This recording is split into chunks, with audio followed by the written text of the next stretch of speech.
मित्रांनो, माणूस एकदा वृद्धत्वाकडे गेला की त्याची प्रचंड अडचण होते आणि तो एखाद्या सावलीचा आधार घेतो. आज खऱ्या अर्थानं इथं सेवानिवृत्त झालेले भीमा सहकारी साखर कारखान्याचे सर्व कामगार आणि त्यांना आधार देणारे त्यांचे प्रतिनिधी म्हणून शिवाजीराव काळे आणि त्यांच्याबरोबर एक विधितज्ञ पुण्यावरून इथं आलेले. हे सगळे ह्या सावलीला आनंदेश्वर नावाच्या मंदिरात बसले जरी असेल तरी ह्यांची सावली खरी कष्टाची इथुल्या राज्यकर्त्यांना हिसकावून घेतली, हिरावून घेतली. निवृत्तीनंतरच्या कालखंडातील त्यांच्या कष्टाचे पैसे देणे, त्यांना जे सेवानिवृत्तीनंतर द्यायचं ते असतंच, परंतु त्यांच्या ज्या विविध देणी सरकारकडे जमा करायच्या असतात त्या सुद्धा केल्या नाहीत. आणि परिणाम इतका वाईट झालेला आहे की अनेकांच्या घरातल्या कर्त्यांचा अंत झालेला आहे. त्यांच्या घरातून काही महिला आता शेतकऱ्याकडे जाऊन रोजगार करतात.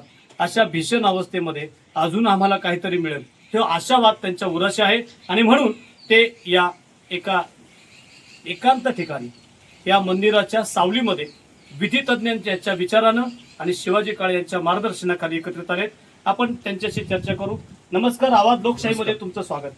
काळे साहेब, काय नक्की चाललंय आणि तुम्ही काय इथं जमलात? गेल्या 8 वर्षापासून सेवानिवृत्त कामगारांचे पैसे 500 लोकांच्या अद्यापर्यंत दिलेले नाही. मध्यंतरीच्या काळामध्ये आम्ही 67 दिवस उपोषण केलं. त्याच्यातून फलित काय झालं? काही निष्पन्न झालं नाही आणि आमच्या हातात काही मिळालं नाही. दुर्दैवाने आम्हाला म्हणावं लागतंय किंवा वस्तुस्थिती ही खरी आहे की गेले 8 वर्षामध्ये आमचे 100 कामगार मृत्युमुखी पडले आणि त्या 100 कामगार मृत्युमुखी पडल्यामध्ये त्याच्यातील 40 ते 50% महिला आज उपाशी आहेत म्हटलं तरी वावगं होणार नाही. कोण धुण्या भांडीचं काम करते 60 वर्षामध्ये, कोण हॉटेलमध्ये काम करते, कोण मंगल कार्यालयामध्ये काम करते आणि उपजीविका भागवत आहेत. आज जर त्यांनी ठरवलं की आपल्या नातवाला आणि 1 रुपयाचं जर खाऊ आणायचं म्हटलं तर त्यांना 10 वेळा विचार करावा लागतो, पण ते देऊ शकत नाही.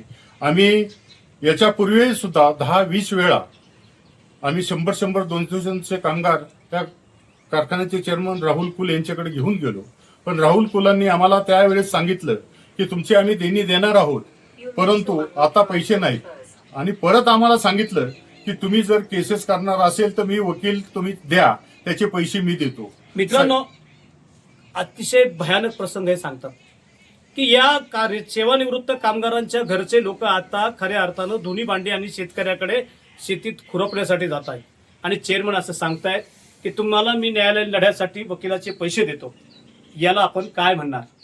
सेवेत लागल्यापासून रिटायरमेंटच्या दरम्यानच्या काळामध्ये जे रक्त आटून रक्ताचं पाणी केलं, या कारखान्यामध्ये कष्ट केलं, घाम गाळला, त्याचं हे खऱ्या अर्थानं त्यांना दिलेलं फलित म्हणावं का? इथं विधितज्ञ आलेले आहेत. आपण उमेश गोपाळ साहेब हे आता पुण्याहून आलेत. ह्या सर्व सेवानिवृत्त कामगारांचा प्रश्न हे आता त्यांनी हाती घेतलेला आहे आणि कायदेशीर मार्गाने त्यांचा प्रवास सुरू आहे. आपण त्यांच्याशी चर्चा करू. साहेब नमस्कार. नमस्कार.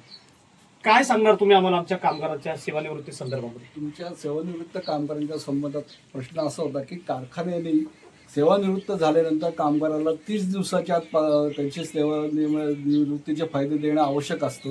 ते त्यांनी दिलेले नाही आणि त्यामुळे हे कामगार आज आर्थिक खाईत होरपळलेले आहेत.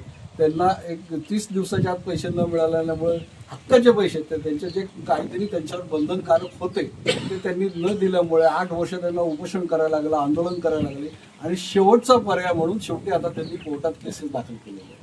सर काय होईल त्याच्यामुळे त्यांना न्याय मिळायला किती दिवस? कोर्टात एकदा प्रकरण गेल्यानंतर न्याय मिळायला किती वेळ लागेल हे सांगता येत नाही, पण न्याय प्रक्रिया ही जेवढी आवश्यक तेवढा वेळ घेतीच.